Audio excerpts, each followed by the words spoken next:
Nós iniciamos hoje uma série de ministração com o título Desconectados. Quero parabenizar o apóstolo, quero parabenizar o pastor Ellison por essa iniciativa de trazer temas tão interessantes para refletirmos à luz da palavra de Deus. Eu já falei com o pastor Ellison, esse livro eu vou doar para o pastor Ellison, ele me confiscou, mas é o meu mais novo livro, Convite à Adoração Bíblica. Não é uma definição, é um convite, então se você quiser fazer uma imersão, está em voga essa palavra, né? Sobre o conceito de adoração, biblicamente falando, no Antigo Testamento, no Novo Testamento e na teologia sistemática, passe ali depois com meu amigo Saul e nos abençoe. Nós não aceitamos Fiadex, nem o Pinotex. Aceitamos cartão de dízimo, porque se você for fiel a Deus, você vai ser fiel para pagar as suas contas também. Amém? Salmo 133, por obséquio. Meu amigo do teclado está comigo desde o primeiro culto. Deus te abençoe poderosamente. Se você encontrou, diga comigo, glória a Deus. E antes de fazer essa leitura com você, querido, olhe para cá. Dos Salmos 120 até o Salmo 134, essa sessão é conhecida como Shir Hamaralot. O que é o Shir Hamaralot? Shir Hamaralot é cânticos de degraus. É provável que na sua Bíblia tenha na epígrafe cânticos de degrau ou cânticos de romagens. Que cânticos são esses? Eram cânticos que Israel cantava em peregrinação até o templo. Sabe os senhores que Israel tinha uma espiritualidade extremamente ligada com as luas novas, as neumênias. E o povo ia em peregrinação até o local do culto. Essa peregrinação até ao local do culto em Israel possibilitou que esses textos fossem redigidos. É por isso que se você já leu esse salmo, Salmo 120, Salmo 121, você percebe descrições geográficas. Elevo meus olhos para os montes, de onde me virá o socorro? É como se o salmista estivesse em peregrinação e ele fosse descrevendo o que ele estava vendo. O Salmo 133, é um salmo que convida-nos a pensar acerca da espiritualidade e da comunhão. A vida com Deus ela é marcada por isso, senhores. Por rupturas, por disrupturas, por conexões. Haja vista que a palavra eclésia é justamente isso, chamados para fora. E ao sermos chamados para fora, ao sermos chamados para fora existe um elemento de ruptura. Mas aí que está a beleza do texto, porque na medida que eu sou chamado para fazer desconexões, que eu sou chamado para desconectar, eu sou chamado também para conectar.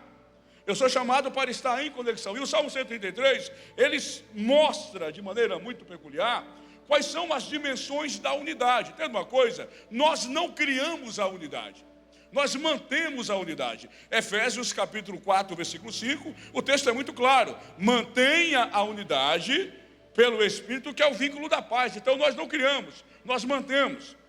Então é um ledo engano você achar que você pode ser cristão, que você pode servir a Deus de maneira solipsista, de maneira isolada. Então o Salmo 133, ele vai elencar aqui 4 características imprescindíveis para uma vida desconectada com o mundo, mas conectada com Deus. Conexão é importante. João 15, se permaneceres em mim e a minha palavra permaneceres em vós, pedirei o que quiseres e será feito. Então Deus está nos convidando para isso, para desconectarmos com as coisas do mundo e termos uma conexão com Ele. Por isso o Salmo vai me dar 4 características da unidade. E ele diz, ó, quão bom e quão suave é que os irmãos vivam em união. É como óleo precioso sobre a cabeça, que desce sobre a barba de Arão, e que desce a orla das suas vestes. É como o orvalho de Hermon, que desce sobre os montes de Sião, porque ali o Senhor ordena a bênção e a vida para sempre. 4 dimensões da unidade no Salmo 133. A primeira dimensão da unidade é a dimensão da fraternidade. Ó, quão bom e quão suave é que os irmãos vivam. Quando nós aceitamos a Jesus Cristo como Salvador, quando nós ouvimos o seu chamado de ser discípulo, de ser participante da sua comunidade de fé, nós estamos desconectando com o mundo. E ao desconectarmos com o mundo, nós nos tornamos irmãos. E essa convivência fraterna, essa igreja. Existem muitas pessoas que na atualidade, eles querem ser discípulos de Jesus, mas eles não querem viver a dimensão comunitária. Isso vai explicar porque, de acordo com o censo de 10, mais de 12 milhões de pessoas são desigrejadas. E eles dizem: eu posso experimentar a minha comunhão com Deus aqui mesmo dentro da minha casa. Digo-vos, todo o cristianismo neotestamentário, ele está formado em igreja, ele está montado em comunidade. É por isso que o Salmo está dizendo: os irmãos precisam viver em união. E essa palavra bom em hebraico é tov, é agradável, faz bem. Não está dizendo que é fácil, que é um mar de rosas, que a vida em comunhão é marcado só por momentos maravilhosos. Não é isso que o texto diz. Mas o texto está dizendo que é bom. O texto está dizendo que é bom para a sua alma, faz bem a você. As decepções inerentes à convivência, elas são inevitáveis. Estar envolvido numa comunidade de fé é estar disposto a ser afetado pela pessoa que te cerca. E nessa relação, por vezes, você fere. Nessas relações, você, por vezes, é ferido. Mas você não pode jamais deixar de congregar. Livro de Hebreus, capítulo 10, versículo 25. Não deixemos de congregar, como o costume de alguns. Principalmente quando vocês veem que essa é que vai se aproximando aquele dia. A comunhão, ela é boa a nós, mas ela é agradável a Deus. É sobre viver e conviver. É sobre viver com Deus, ter comunhão com Ele, ter intimidade com Ele e viver de maneira fraterna. A espiritualidade que o mundo tem ensejado é uma espiritualidade solipsista. Irmão aqui fala de unidade, fala de se importar com a dor do outro. Muitos querem ter uma espiritualidade individualizada, sem comunhão. Ele chega e diz que tenho eu com meu irmão, tal como Abel, tal como Caim, que ao matar o seu irmão, achou que estava no direito de fazer. E quando Deus pergunta, ele se revolta. Nós temos responsabilidades. Vocês conhecem essa frase? É a frase do Santo Exupéry: tu te torna responsável por aquilo que cativas. O seu irmão que está sentado do seu lado, que congrega com você, ele também é responsabilidade sua. A comunhão com Deus, por vezes, me faz importar com aquele que está perto de mim. E aqui eu lembro vocês da parábola do homem que caiu na mão de salteadores. Essa parábola me enseja, ou me coloca ali, como é que as pessoas lidam com a sua relação com Deus. A Bíblia diz, Jesus conta, que o homem descia de Jerusalém para Jericó, e ele caiu na mão de salteadores. Ele foi açoitado, ele sofreu ali açoites, e aí algumas pessoas passam por ele. E quando essas pessoas passam por ele, nos enseja, nos mostra como alguns se relacionam com seus irmãos. A primeira dimensão, eu tenho a dimensão do salteador. É aquele que diz: o que você tem é meu. E se o que você tem é meu, eu vou te bater, eu vou te açoitar, mas eu vou tomar. Paz, meus senhores, existem muitas pessoas que entendem que a comunhão é fonte de lucro. Tem muitas pessoas que acham que a vida comunitária é fator de se locupletar. Isso explica a chamada teologia da prosperidade, que muitos acham que a sua relação com Deus deve ser monetizada. É a lógica do salteador, que está ali para tomar. E talvez você fale assim: pastor, essa realidade não me afeta, mas tem uma realidade que é muito próxima a nós, que é a realidade do samaritano, que é a realidade do levita e do sacerdote, que por mais que eles não tenham feito, por mais que eles não tenham batido, não tenham açoitado, não tenham tomado, eles se tornam indiferentes. É a espiritualidade que diz: você é problema seu. Eu não tenho nada a ver com a sua vida. Ema, cada um com seus problemas, você cuida da sua vida. Mas aí existe a outra dinâmica, que é a espiritualidade do samaritano. É que entende que comunhão é serviço, que comunhão é estar disposto de abrir a mão de algo em favor do seu irmão. Ele abre a mão, ele acolhe, ele serve, ele cura as feridas, porque a comunhão tem esse poder de cura. E é justamente sobre o poder de cura que a segunda parte do texto diz que os irmãos vivem em união. Isso é agradável, isso faz bem a Deus. Está em comunidade, está em eclésia, nós nos aperfeiçoamos. A segunda parte do texto diz que isso é como óleo precioso. Eu estava pensando nesse texto hoje de manhã, que quando a Bíblia diz que é como óleo, o salmista tinha em mente aqui o processo de fabricação do óleo, como é que esse óleo ele era feito. E a oliveira em Israel, o processo de feitura do óleo era frio, o óleo ele era prensado. Olha só, a comunhão não é fácil. Eu ouço alguém dizer: pastor tem que ter cheiro de ovelha. Irmão, e ovelha não tem cheiro de alfazema, ovelha não usa perfume. A vida com o irmão, por vezes, é marcada por dificuldades. Então não sejamos românticos também, porque existe aqueles que querem romantizar a comunhão. Viverei em comunhão no dia que eu encontrar uma comunidade de fé, que todos se abraçam, que todos se beijam, e que não há momento para dificuldade.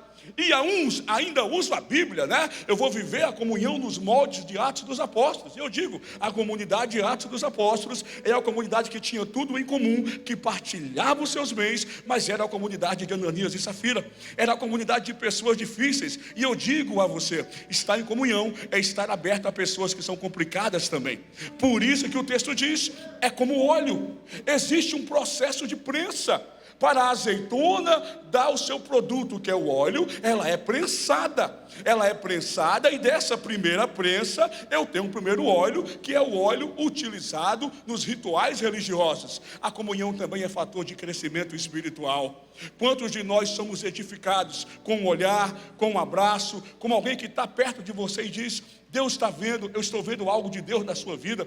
E é por isso que ao chegar ao templo, você precisa externalizar o que Deus tem colocado no teu coração. Você está cheio de Deus, você precisa fluir Deus para quem está perto de você, porque na dimensão do óleo eu externalizo o que Deus tem colocado dentro de mim. Mas esse mesmo óleo que é prensado, que é submetido a uma prensa para que ele produza, ou ele dê um óleo que é utilizado para o processo de iluminação do templo, existe uma segunda fase.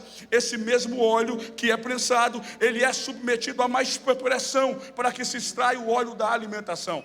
Eu digo a você nessa noite, a comunhão alimenta a alma. Nós não temos apenas fome de comida, nós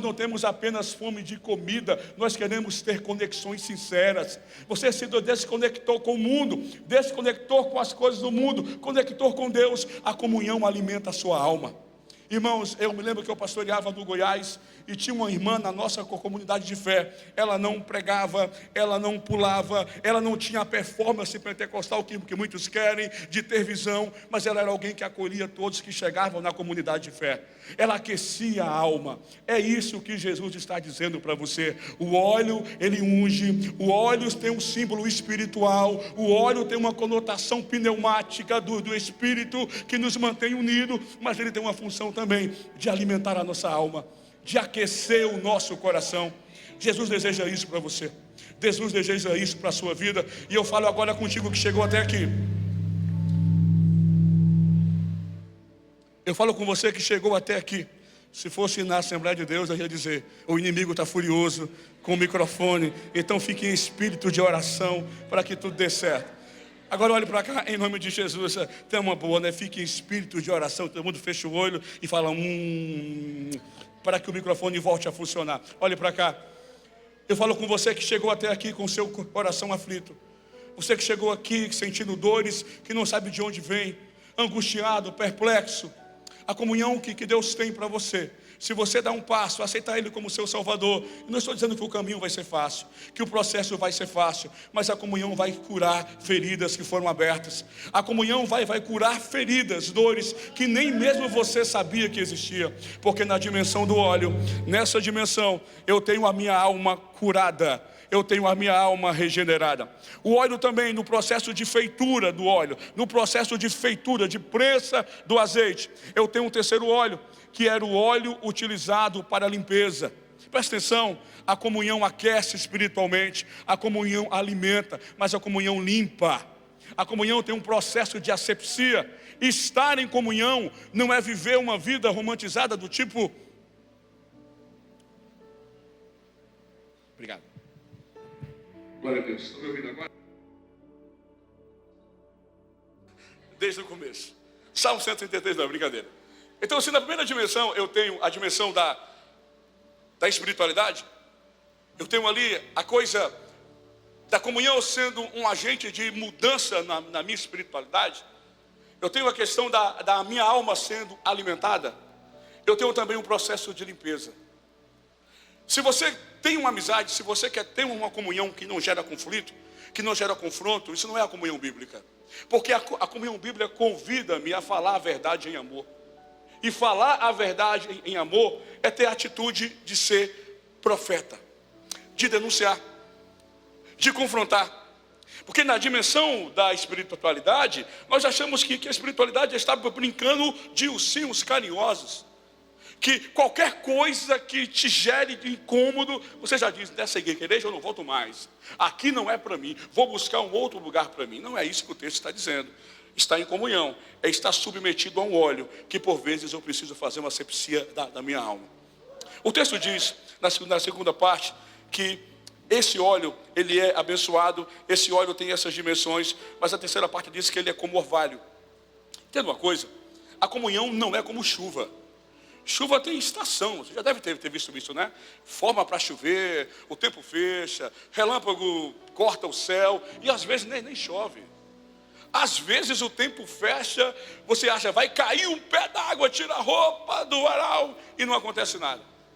Comunhão não é sobre performance, comunhão não é barulho, comunhão não é sobre likes, comunhão não é high-tech, comunhão é high-tout, comunhão é sobre toque, é sobre conversa.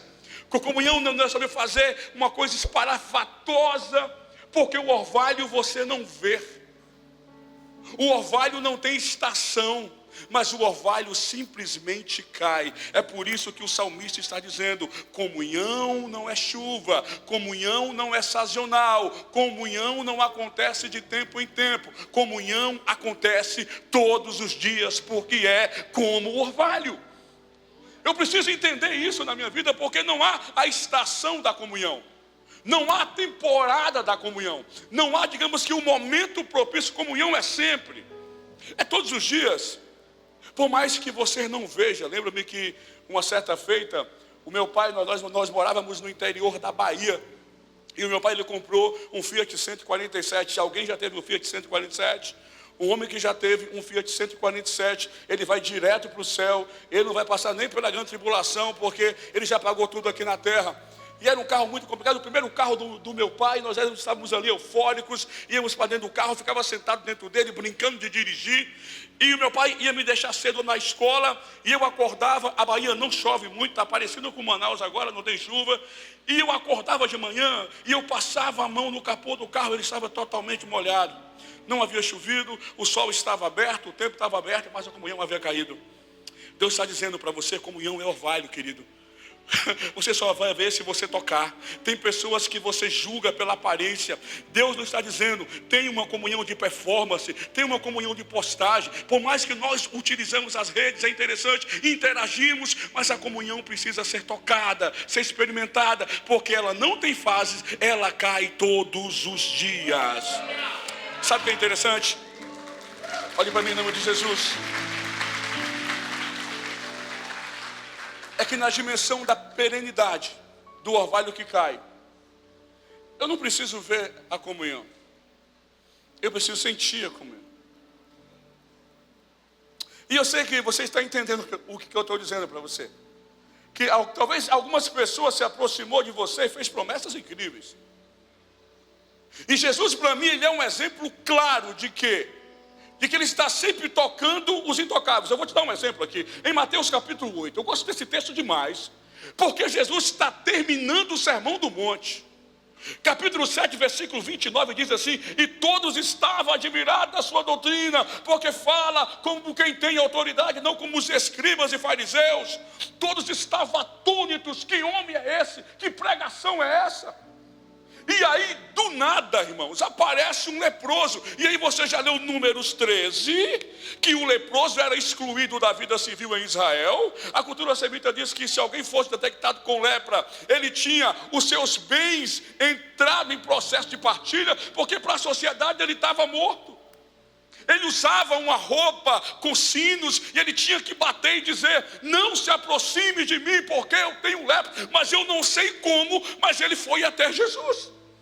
E eu digo sempre, quem vai até Jesus, não importa como chega. Muito chega por curiosidade, muito chega por desespero, mas quando chega perto dele, alguma coisa vai acontecer, porque ele sempre vai mudar destinos.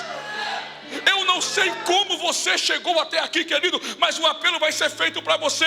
Deus vai fazer desconexões para você, mas vai te dar uma nova vida, um novo caminho, um novo destino, um novo significado. Eu imagino a alma desse homem. Há quanto tempo ele não era tocado? Há quanto tempo ele não era abraçado? Imagina a reação da multidão. O homem apareceu com lepra. Alguém pensou, vamos ver o que ele vai fazer, hein? Como é que a gente vai resolver esse problema? Temos um leproso aí. E o que me chama a atenção é que no capítulo 8 de Mateus, o leproso vai até Jesus e diz: Senhor, se tu quiseres.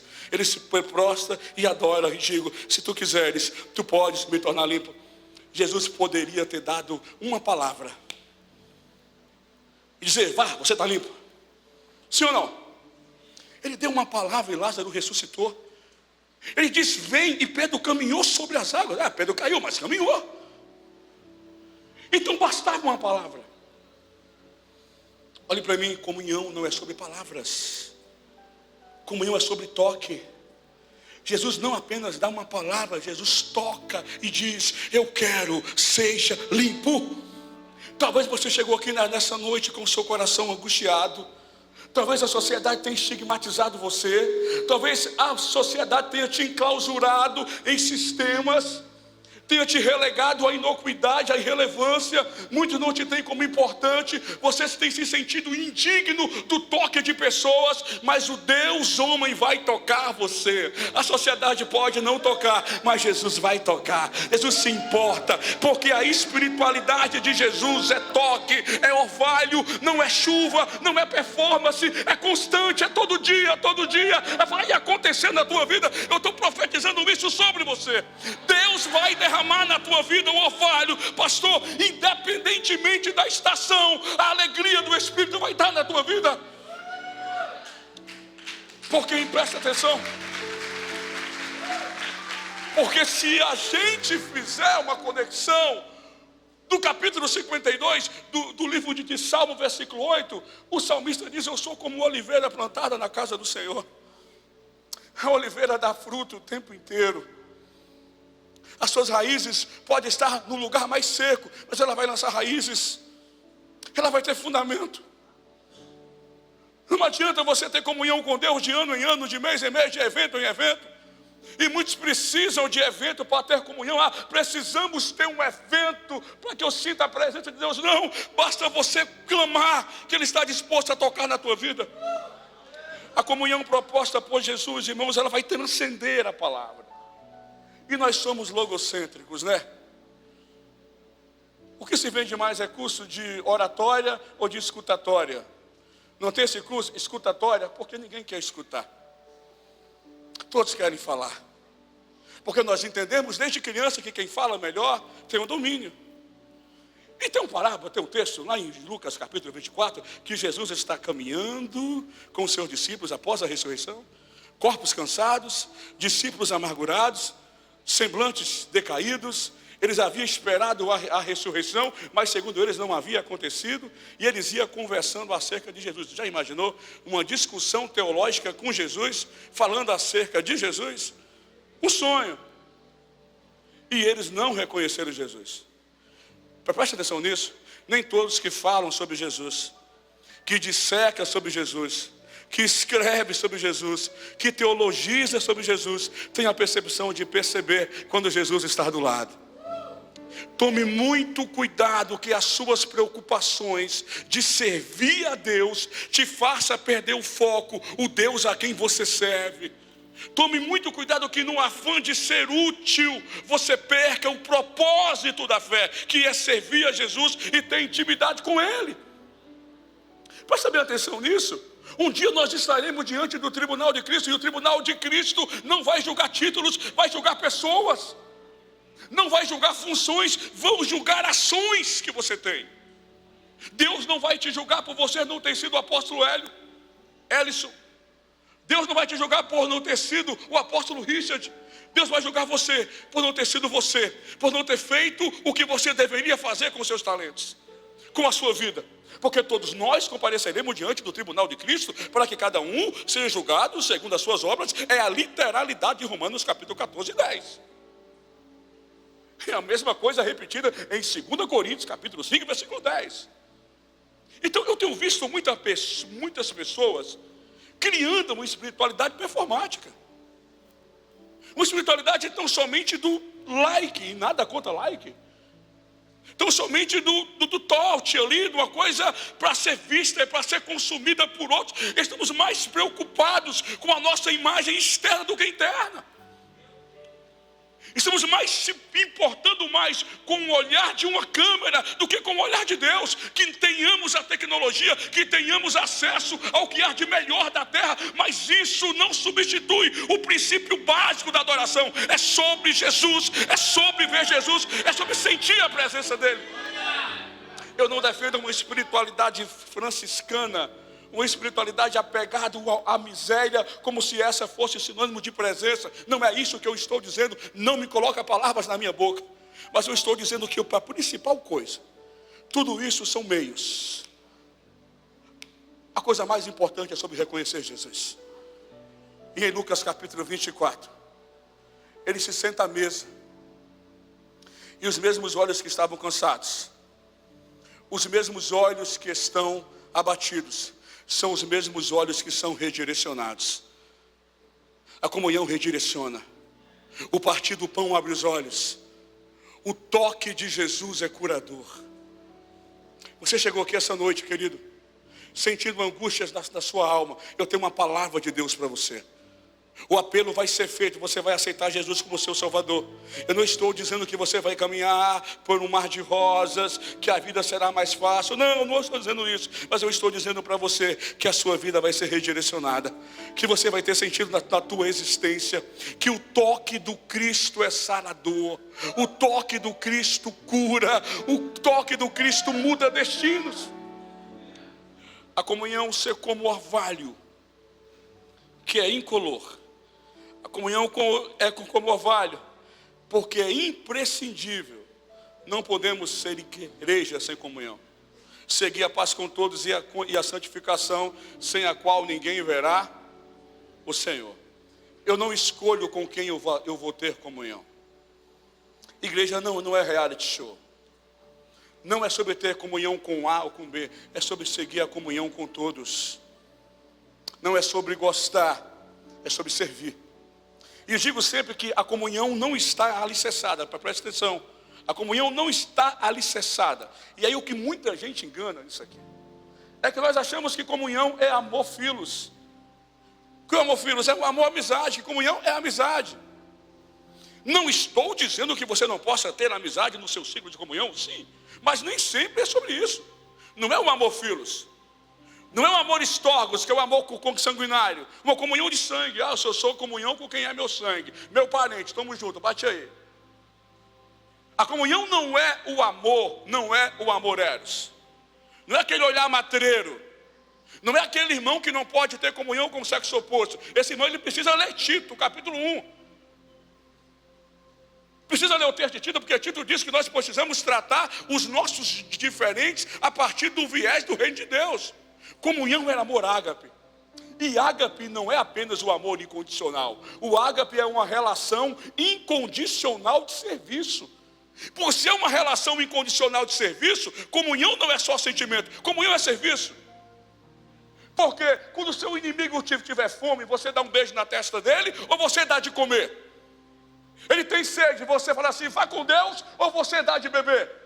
Então, independentemente daquilo que eu sinto, independentemente do amor filos que tenho, amor filos, mas na ausência desse, eu seja alguém que sirva a minha comunidade. Comunhão segundo a ótica de Jesus é sobre servir.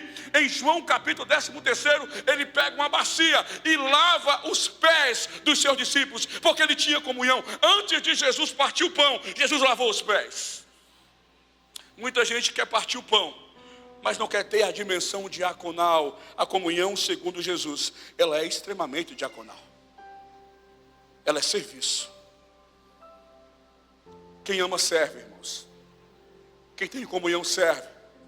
E eu finalizo falando sobre a última dimensão da comunhão segundo Jesus, no Salmo 133.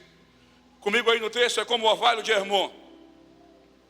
Perene, constante, incolor, imprescindível. Não pode ficar sem. Que desce sobre os montes de Sião. Porque ali o Senhor, presta atenção nisso, a sua recompensa pela comunhão não vem da igreja. A sua recompensa por viver em comunhão não vem da sua liderança, da sua estrutura hierárquica. Porque tem muita gente que não entende isso daqui. Eu já conversei com muitas pessoas que falam isso. Servi aquela igreja, dei o meu melhor, e eu falei, aí? Você queria o quê? Uma coroa aqui na terra? Uma estátua sua? Ser condecorado com uma medalha? Porque o meu texto diz aqui que quem ordena a bênção e a vida é o Senhor. Quem ordena a bênção e a vida para sempre, irmãos, é Deus. É por isso que Apocalipse diz, eis que cedo venho e o galardão está comigo, não está com a igreja, está com ele. Então, se você quer cobrar de alguém, não cobre do apóstolo, não cobre do pastor, cobre de Jesus, ele que prometeu dar. E ele vai dar a bênção. Vai haver bênção sobre a sua vida, querido. Nada do que você faz para Deus deixa de ser recompensado. Sabe, querido, eu tenho dito isso a você, que o que move você não são os bens, não é isso que move você, mas se você tem comunhão com Ele, te provo isso. Livro de João, capítulo 15, verso 16, se estiverdes em mim, a minha palavra estiver em vós, pedirei o que quiseres e vai ser feito. Ou seja, a comunhão com a videira me dá benefício a frutos. Porque eu tenho comunhão com Ele, eu tenho acesso à última parte do texto.